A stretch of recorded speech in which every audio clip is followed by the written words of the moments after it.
Ouais, c'est quand même fascinant cette vue. Ça donne un espèce de sentiment de puissance. C'est un petit peu comme quand on remporte le budget d'un projet, quand on remporte un projet, c'est un peu la même sensation. C'est Christian de Vision 6D et aujourd'hui ce qu'on aborde c'est le budget dans un projet. C'est-à-dire qu'on va regarder comment est-ce qu'on constitue un budget, de quoi il est constitué et on va prendre appui sur la base de connaissances en gestion de projet que l'on trouve avec le PMBOK. Et dans ce cadre-là, il y a un processus appelé déterminer le budget. Une fois que le budget est établi, ça va générer ce qui s'appelle la base de référence des coûts. Cette base de référence des coûts, elle a plusieurs fonctions. Une, c'est de mesurer les performances du projet. Est-ce que nos coûts correspondent à ce que nous avons prévu dans ce projet? La deuxième fonction, c'est de pouvoir préparer les liquidités nécessaires à l'avancement du projet. J'ai pris ici l'exemple d'un projet de rénovation d'une maison qui est composé de différentes étapes que j'ai représentées derrière moi sur la chronologie que l'on voit ici en dessus. Ce qui est important de retenir au niveau du budget, c'est qu'il y a deux composantes dans un budget, à savoir la composante coût qui s'exprime elle en coût et une composante qui est la quantité de travail. Et certaines organisations convertissent la composante travail en une notion de coût. C'est surtout dans le cas où on a des ressources internes. Ce projet de rénovation, on voit que du point de vue des coûts, ce sera de l'ordre de 83 000 €, alors que du nombre d'heures impliquées par des ressources, ce seront 500 heures. C'est donc les deux composantes du budget de ce projet de rénovation. Voici derrière moi là une vue un petit peu plus détaillée du budget. C'est ce que j'obtiens en travaillant avec MS Project, Microsoft Project. Donc on voit le détail des différents éléments nécessaires à la rénovation de cette maison. Si vous souhaitez avoir plus d'informations sur comment créer un budget avec MS Project, il y a un tutoriel dédié à cela. Eh bien, si on veut savoir à quel moment on se préoccupe du budget dans un projet, j'ai représenté ici sur mon côté le flux des traitements des coûts dans un projet. Donc on voit que le projet démarre toujours avec une idée et puis ensuite on va regarder qu'est-ce qu'on doit réellement réaliser dans ce projet. Ici la représentation est en anglais, c'est donc ce qui s'appelle le scope. Une fois qu'on a bien défini ce que l'on doit faire, eh bien on va faire l'estimation des coûts. C'est une étape très importante, cette estimation, parce que c'est elle qui va nous servir de base pour établir le budget. Donc, on va faire l'estimation des coûts et cela nous donne ce qui s'appelle la base des estimations. La base des estimations, c'est un document qui contient l'ensemble des estimations réalisées. Vous pouvez noter en dessus, tout en haut, là, on a mis en jaune ce qui s'appelle des réserves. On va y venir dans un moment. Donc, le travail, lorsqu'on détermine le budget, consiste à prendre l'ensemble des estimations, à en faire le total, et c'est ce qui va nous donner un premier élément pour le budget. Ensuite, avec ça, on va établir en dessous, vous voyez, la référence dont j'ai déjà parlé, qui va nous servir dans la suite du déroulement du projet pour savoir si le déroulement correspond à ce que nous attendions d'un point de vue de coût dans ce projet. C'est ce qui s'appelle la Project Baseline ou la référence de projet en termes de coût. Déterminer le budget fait partie des processus qui font partie du groupe de planification, avec également planifier la gestion des coûts et puisqu'on vient de voir les processus d'estimation. On voit qu'ensuite il y a encore un autre groupe qui est intéressant, qui est le groupe de contrôle des coûts. Ça, on le verra dans une vidéo ultérieure. Parfois, j'ai la question qui ressurgit, quelle est la différence entre les coûts et le budget?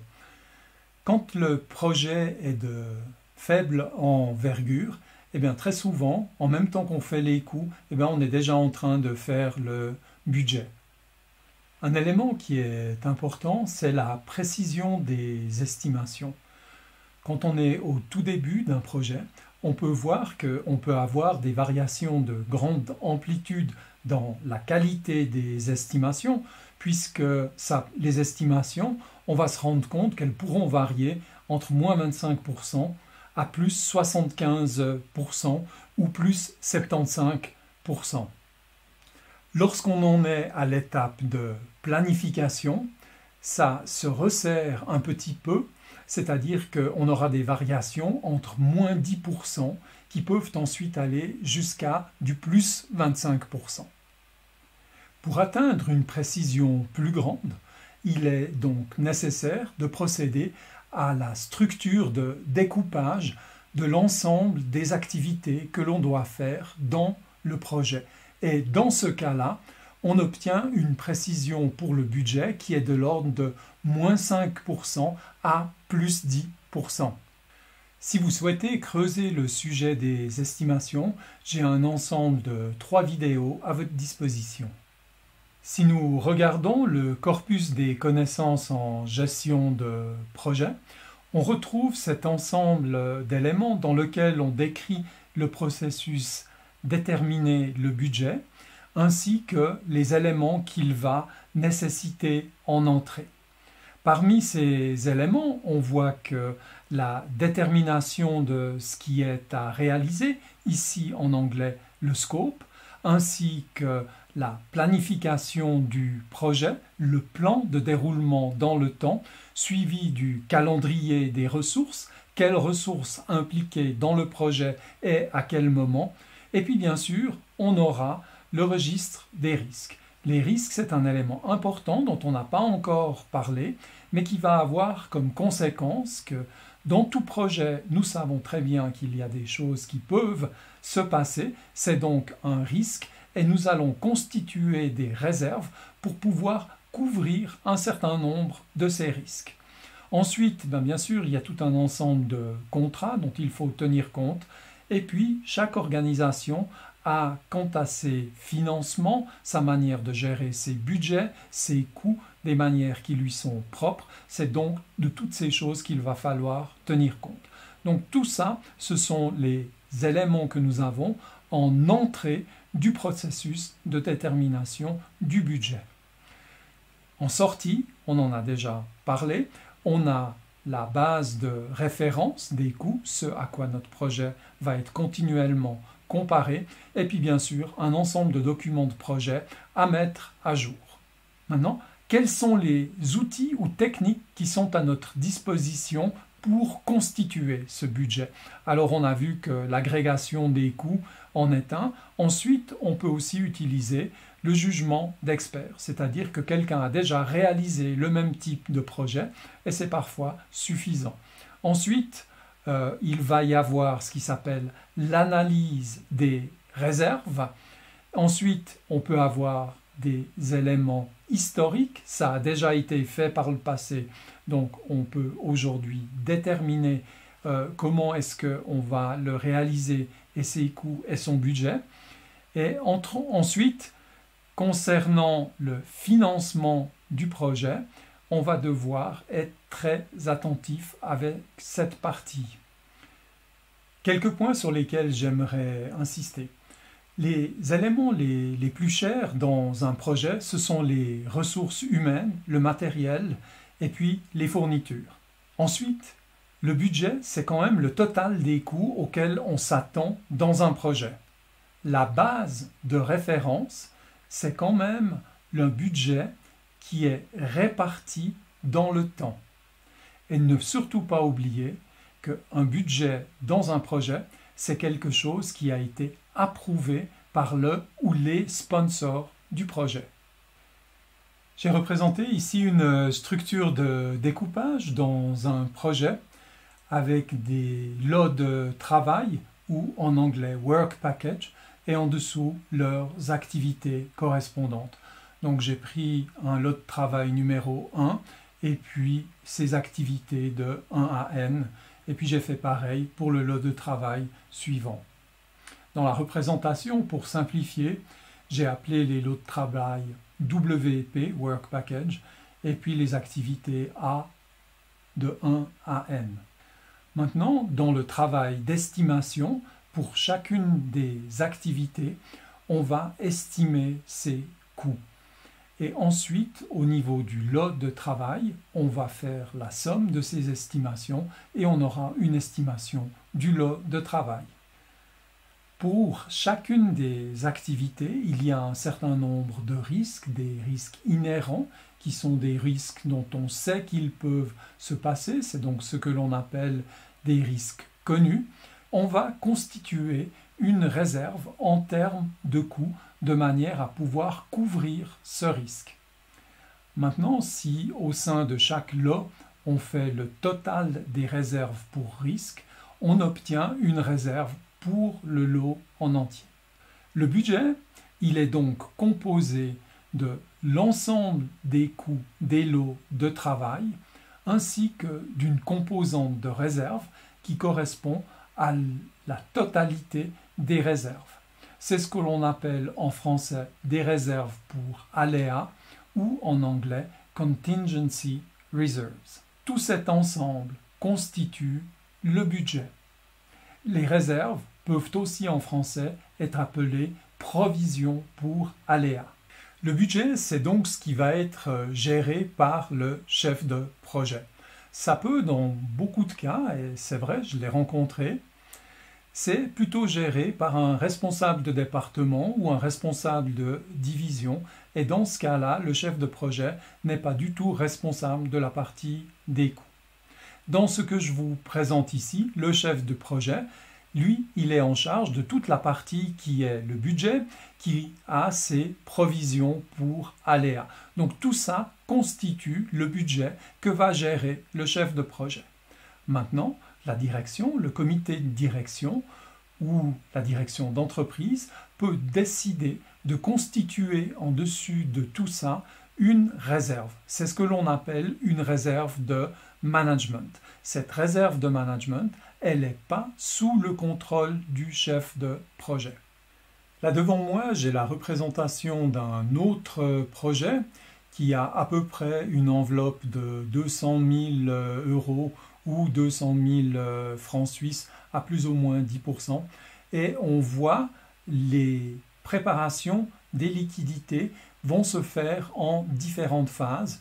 Et avec l'outil MS Project, on arrive à dire, ben voilà, tous les trimestres, le montant qui va être nécessaire d'être mis à disposition du projet. En revenant maintenant au projet de rénovation d'une maison, on voit dans le bas du diagramme que des réserves ont été ajoutées. On a ajouté deux types de réserves, une réserve en termes d'heures de travail et une autre réserve en termes financiers. C'est donc ces provisions pour aléas ou réserves pour aléas. Quand on regarde le projet dans sa globalité, on voit qu'avec les réserves ou les provisions pour aléas, la totalité du projet a passé à 91 500 euros et que les heures de travail ont passé à 550 heures de travail. Dans beaucoup de cas, les organisations, qu'elles soient gouvernementales ou des entreprises du secteur privé, font d'année en année leur budget. Et bien souvent, ce que l'on rencontre, c'est qu'on a un budget qui doit être déjà approuvé longtemps avant que l'on connaisse le détail de la réalisation du projet ou de son contenu. Donc on va avoir une enveloppe budgétaire qui est déterminée et le projet ne devra pas dépasser cette enveloppe budgétaire. Il va donc falloir adapter le projet au budget qui a été décidé longtemps en amont. Dans MS Project, nous avons la possibilité de gérer les budgets et derrière moi, je montre différents rapports qui permettent notamment ici de voir à quel moment les liquidités sont nécessaires en fonction du budget. Voici ici la représentation d'un budget dans le domaine de la construction d'un bâtiment. On voit qu'on a un premier ensemble de coûts qui sont les coûts des terrains, land cost, un deuxième ensemble qui est la construction à proprement parler, et puis ensuite nous avons des coûts professionnels, par exemple l'architecte ou les services d'ingénierie. Et puis ensuite on a tous les équipements, toutes les choses qui viennent, et la dernière partie du budget, on voit que ce sont les réserves pour aléas. Ici, c'est un tout autre projet de construction dans lequel on voit la représentation chronologique des coûts du projet et en jaune, c'est la référence des coûts de ce projet sous forme cumulée. Donc voilà, on a vu l'ensemble du budget, de déterminer le budget avec tout un ensemble d'exemples. Ce qui va suivre, ce seront les vidéos qui vont concerner le suivi des coûts et puis le contrôle des coûts avec notamment tout un ensemble d'éléments qui concernent la valeur acquise dans un projet. J'ai eu beaucoup de plaisir à présenter ça, j'espère que vous l'avez aussi apprécié. Donc dans ce cas-là, les likes, partagez, commentez, n'hésitez pas s'il y a des questions. Si vous avez tenu jusque-là, bravo, parce que cette leçon est très longue et il ne me reste plus qu'à vous souhaiter un très bon moment, plein de succès dans ce que vous entreprenez et allez, à tout bientôt. Ciao, ciao!